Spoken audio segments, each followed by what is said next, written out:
The paper was thin as onion skin, folded into a square small enough to hide in a closed fist, and Constance Reeve had been folding and unfolding it for 3 days. 5 names. Wyatt? Her voice had gone to a papery whisper that made him lean close to catch it. I want you to hear them from me before you find them on your own. Wyatt sat on the edge of his mother's bed in the lamplight, his big hands hanging useless between his knees, and did not trust himself to speak. Down the hall, his daughter Etta was supposed to be asleep. He could hear the small creak of her door instead, the sound of a 6-year-old girl standing very still and listening to her grandmother die by inches, and he did not have it in him to send her back to bed. His mother pressed the square of paper into his palm. Read the last one out loud to me. Just that one. I want to hear it in your voice before I go. He unfolded it with fingers that did not feel like his own. 4 names in his mother's careful hand, women from town he half knew, names attached to church socials and good bread, and nothing more. Beneath them, in a hand less steady, added later than the rest, a 5th. Louisa Bell. The widow who kept the goat holding on the other side of the creek.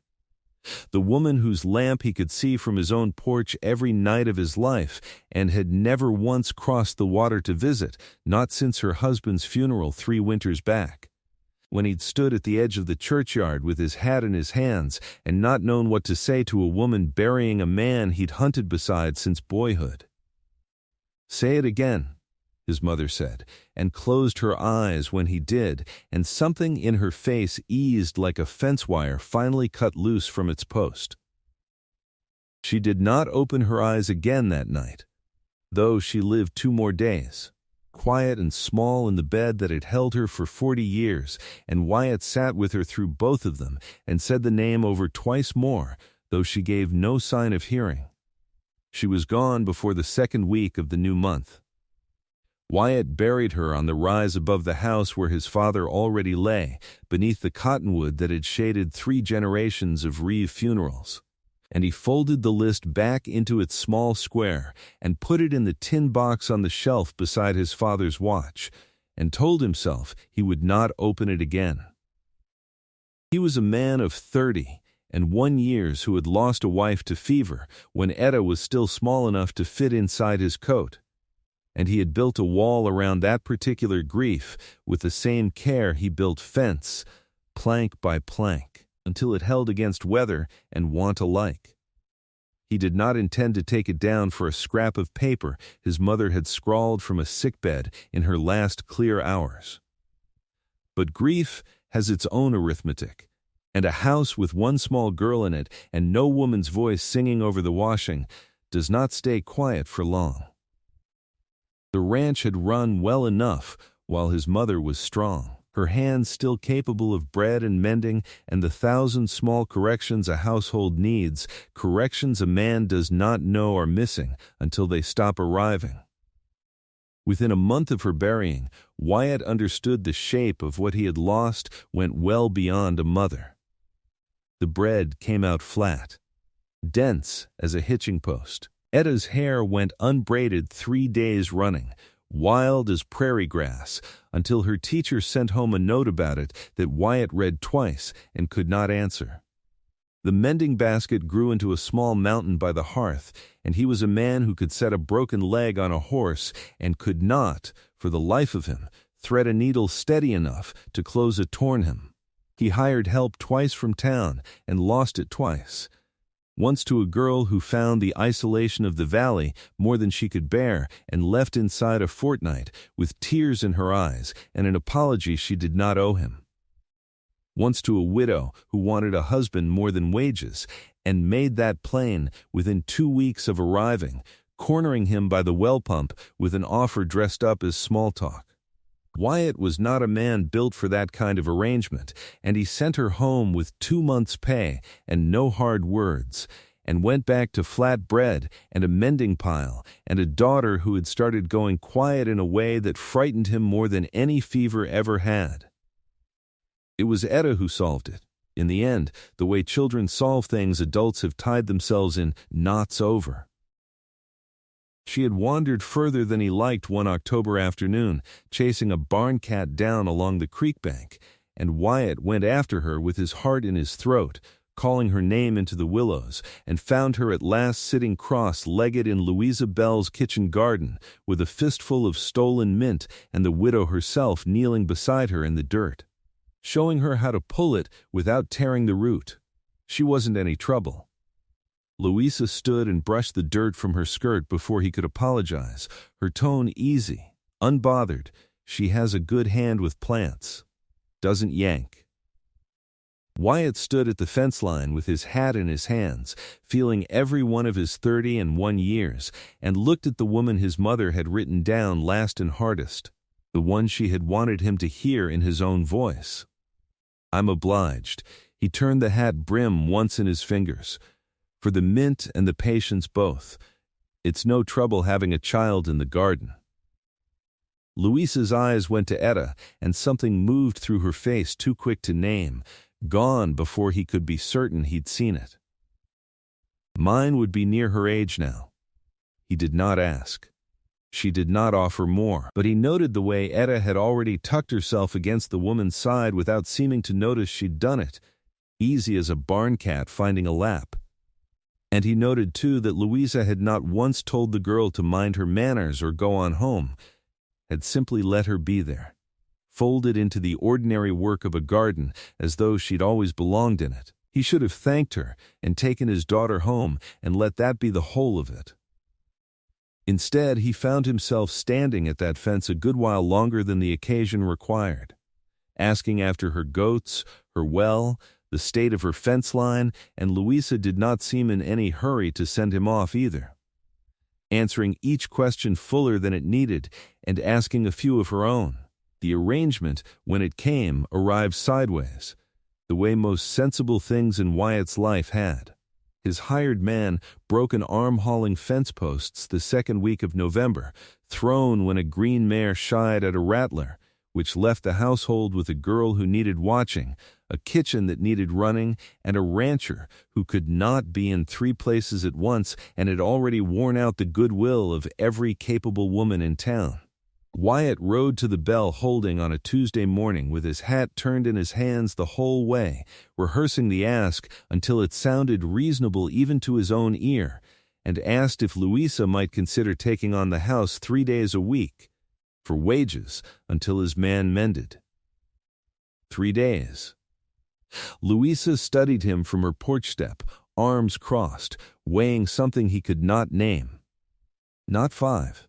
I've my own animals to see to, and I'll not have folks saying I've gone and made myself your housekeeper. 3 days. He agreed at once, and did not say the part of himself that had hoped, foolishly, for 5. She came the following morning with a covered basket and a manner that made it clear she intended to be useful and nothing more, and for the first week that was exactly what she was. She did not fuss over Etta and did not fuss over him. She corrected the girl's braid without comment, quick and unremarked, and left a stack of mended shirts on the bed without a word about the state she'd found them in, and made bread that did not come out flat. Bread that filled the house with a smell Wyatt had not realized he'd been missing until it returned to him. He found himself inventing small errands near the house so he might pass through the kitchen twice as often as the work required, checking a hinge that did not need checking, asking after a supply list he already knew by heart. It was Etta who first named what neither adult would say. She had taken to setting the table for 3 without being asked, though Louisa left every evening before supper, riding back across the creek before dark, same as always. The first time Wyatt noticed it, he said nothing, thinking it an oversight, a habit worn into the girl's small routine from the days her grandmother had sat at that third place. The second time, he watched her set the third plate with a particular care, squaring it just so beside her own, smoothing the cloth beneath it flat with the heel of her hand, and he understood it was no oversight at all. Etta. He kept his voice light, careful. Miss Bell's gone home for her own supper." "I know." Etta did not look up from the plate. "It's for when she stays." "She doesn't stay for supper, sweetheart, not yet." The girl said it the way she might report on weather, a plain fact not yet arrived, but coming sure as rain off the mountains. Then she went back to smoothing the tablecloth flat, satisfied, as though the matter required no further discussion, and climbed into her own chair and waited to be served, leaving the third plate gleaming and empty and full of intention. Wyatt stood in his own kitchen with his heart doing something complicated and did not know what to say to a child who had already decided a thing. Her own father had not let himself think in words, let alone speak aloud to another living soul. The days Louisa was in the house began to organize themselves around small evidence of her presence that outlasted her leaving. A particular way the curtains hung open now to catch the morning light, tied back with a strip of blue ribbon Etta had found in her grandmother's sewing basket and insisted on using. Bread that rose, because Louisa had shown Etta how to work the yeast the night before and left the girl proud of her own hands, dusted with flour to the elbows and grinning about it. A hum, low and unconscious, that Wyatt caught drifting from the kitchen some mornings, and that he found himself listening for on the mornings it was absent. Restless, without quite knowing why. His hired man's arm mended faster than the doctor had predicted, and Wyatt did not tell Louisa. He let the 3 days stretch into a fourth, offering some thin reason about a fence line that wanted mending near her own land, then found a fifth reason too. Weaker, still. And she must have seen straight through every one of them and chosen. For reasons of her own. Not to say so. The turn that made him useful to her, rather than the other way round, came the week her own well went bad.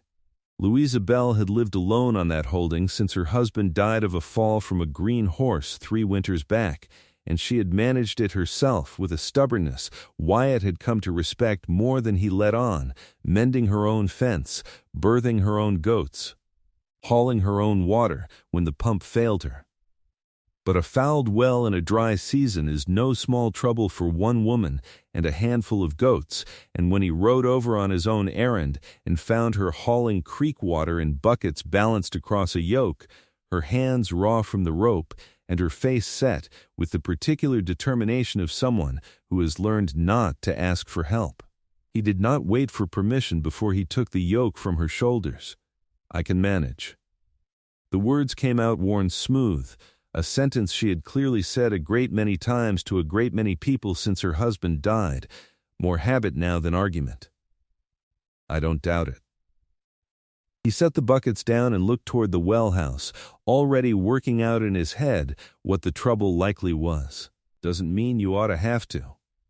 He spent the better part of 2 days at her well, working alongside his own hired man to clear the fouled shaft and reset the stone lining, his shirt soaked through by mid-morning both days. Louisa brought them coffee at midday and did not thank him more than once, understanding, perhaps, that a man like Wyatt Reeve did not want thanking so much as he wanted to be needed, and she had given him that without seeming to try, simply handing him tools before he asked, and knowing which ones. It was watching him work that shifted something in her. He was a careful man, unhurried even with his hands full of hard labor, and he spoke gently to his hired man, and gentler still to the mule. And when Etta rode over that second afternoon to watch, perched sideways on the old mare with her braid coming loose again, he lifted her onto his shoulders without breaking the rhythm of his work, so that she might see down into the well shaft without falling in, steadying her small ankles with one hand while the other kept hauling. At midday he sat on an overturned bucket to eat the bread and cold beef Louisa handed round, and let Etta perch on his knee while he ate one-handed, and answered her endless questions about how deep a well went, and whether the water down there was the same water that filled the creek, patient with each one though his hired man had long since stopped listening. Louisa watched the two of them over the rim of her own coffee cup and said little. But she noticed how the girl's questions never seemed to tire him, how he gave each one its due weight, same as he'd give a grown man's question about fence lines or cattle prices.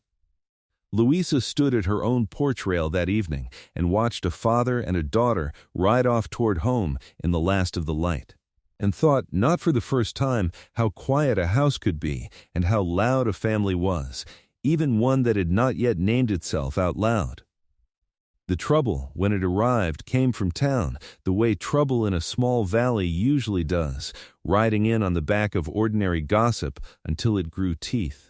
Word had gotten round that the widow Bell was spending the better part of every week at the Reeve place, and word in a valley that size does not stay generous for long once it has something new to chew on. It reached Wyatt second-hand through his hired man, who reported it with the reluctance of a man forced to carry bad news he'd rather not be holding.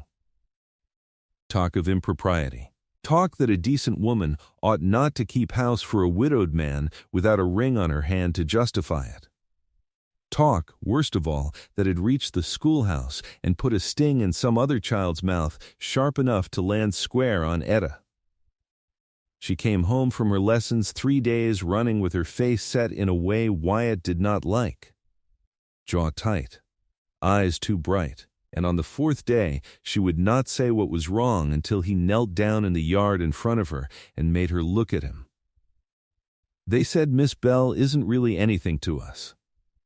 Etta's chin was doing the trembling thing she fought so hard to master, the way she'd fought it at her grandmother's burying. They said she's just the hired woman, and I oughtn't to call her anything else. Sarah Whitlock said it loud enough the whole schoolroom heard.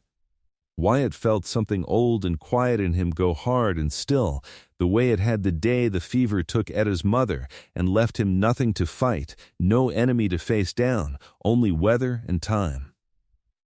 What did you tell them? I told them she's not hired. Etta's voice cracked on the last word. I told them she's ours. But she's not. Is she? Not really. Not the way I said it. He did not have an answer for her that afternoon, and it was the not having one that finally forced his hand, sitting up half that night by the last of the lamp oil, turning the question over the way his mother had once turned a scrap of paper over and over in her failing hands. Louisa heard the same talk from her own quarter, delivered by a neighbor woman with a smile that did not reach her eyes and a manner of concern that fooled no one, and she took it the way she took most trouble, alone, on her own porch, turning the question over without anyone to share the weight of it.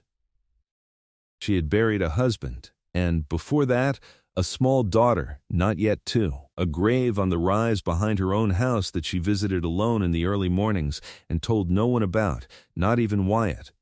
She had built her solitude into something she told herself she preferred, safer than the alternative. A man's household, a child's need, the particular danger of being loved again by people who could be lost same as the others had been. She decided, that evening, that 3 days a week had become a foolishness she could not afford to keep paying for, and resolved to tell Wyatt so at week's end, and began packing a basket of her own things from the Reeve kitchen shelf before she could talk herself out of it.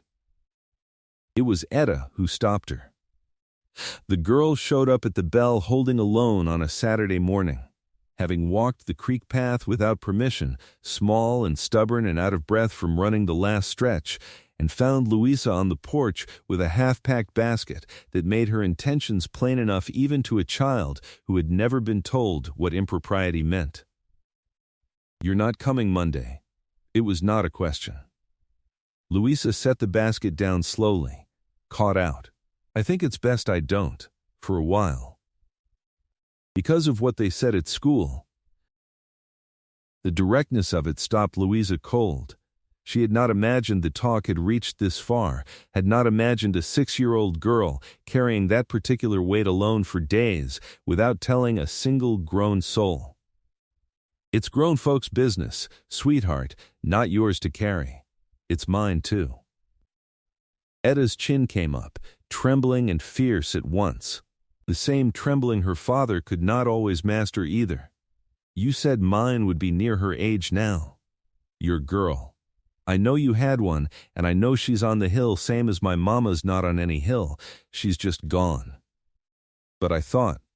The words came faster now, tumbling over one another the way they did when she was too full of feeling to slow them down. I thought maybe I could be a little bit yours too, even without any of the grown-up parts being settled proper. I set the table for 3 every night. Did you know that? I've been doing it since October, before the leaves even turned all the way. Louisa knelt down in the dirt of her own yard, her carefully built solitude cracking open all at once under the plain force of a child's arithmetic. Love added to love, with none of the caution grown people insisted on stacking in between to keep themselves safe. I knew. Her voice was not steady at all now, thick with something she'd kept buttoned down a long while. Wyatt told me. Then you know it isn't foolishness. Etta wiped her nose on her sleeve, entirely undignified and entirely certain of herself. It's just true. Same as the creek runs. Nobody has to give the creek permission.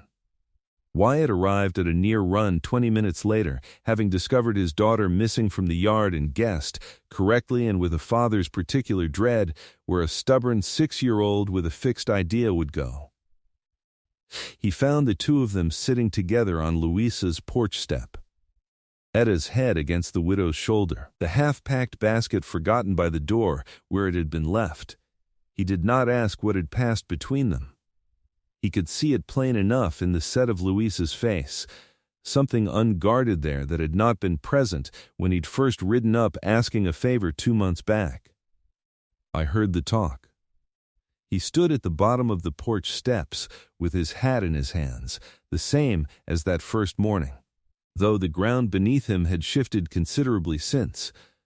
I ought to have put a stop to it before it reached my own daughter's schoolroom. That's on me, and I'm sorry for it. It isn't your doing, Wyatt, maybe not. He came up the steps then, slow, the way he approached a nervous horse, giving her every chance to step back if she wanted it. But there's a way to end it that I've been too much a coward to offer, and I believe we're past the point where I can afford to keep being a coward about it. Etta slid off the porch rail to make room without being told, small and grinning and entirely unsurprised, as though she had known this particular ending since the leaves first turned in October. My mother left me a list before she died. Wyatt's voice was rough but steady, the voice of a man who had rehearsed a thing all night and meant every word of it now that the moment had come. 5 names of women she thought decent enough to raise my girl and stand beside me. I read the last one out loud to her the night before she went, because she asked it of me special, and I didn't understand why until I'd near worn a path across that creek getting to know the woman she'd written down. Louisa had gone very still, one hand pressed flat against her own chest as though to keep something inside it from getting loose. I'm not offering you a household short a housekeeper, and I'm not offering on account of talk in town, though I mean to put a stop to that too, one way or another. I'm offering because my daughter set a 3rd plate every night for 2 months before either of us grown folks had the sense to say out loud what it meant, and because I have not slept an easy night since your well ran fouled, and I understood how much I did not want to go back to a house without you passing through it. He did not have a ring in his pocket, being a practical man caught unprepared by his own courage, and he said so plainly, which made Louisa laugh despite herself, a wet, startled sound that broke something loose in her chest along with it. I've a length of good rawhide cord, and I'll see a proper ring made before the month's out if you'll have me. What I'm asking today is simpler than that. I'm asking you to stop packing that basket and come Monday. And every day after, Louisa looked past him to where Etta stood with both hands pressed over her own mouth, vibrating with the effort of staying quiet through a moment she clearly considered hers to have engineered from the very start, back when a barn cat first led her down a creek bank toward a garden full of stolen mint. Every day. Louisa tested the shape of the words, turning them over the way she turned over most things that mattered to her. Every day. Wyatt held her eyes and did not look away. Tables already set for 3 most nights. Might as well make it official. She came down off the step and did not need the length of a proper courtship to close the distance between them, and Etta, no longer able to contain herself, wrapped both arms around Louisa's waist from the side, hard enough to nearly topple all 3 of them into the dirt, laughing the whole way down, the sound of it carrying clear across the creek to where the goats stood watching, unbothered, chewing. The town's talk quieted within the month, as talk generally does once the thing it fed on has gone and married itself into respectability nobody can argue with. Wyatt had the promised ring made by the spring, plain gold with no stone, and Louisa wore it doing chores same as before, because a ring on a working hand still had work of its own to do, same as the hand wearing it. The goat holding across the creek stood empty by summer, its animals moved over to graze alongside the reeve stock. Its little house left standing for the years Louisa said she still needed to visit it now and again, alone, to sit a while by a small grave on the rise she no longer had to carry by herself. Not since a 6-year-old girl had climbed up beside her one afternoon without being asked and simply sat, saying nothing at all, until the silence between them stopped feeling so much like a weight. Etta got her braid done proper every morning after that, and never once had to set the table for 3 again, because by the time the first snow came there was a 4th chair pulled up as well, small and new, and the counting in that house had simply gone on from there, the way it does in families, one more place added each time love proves out its own plain sum.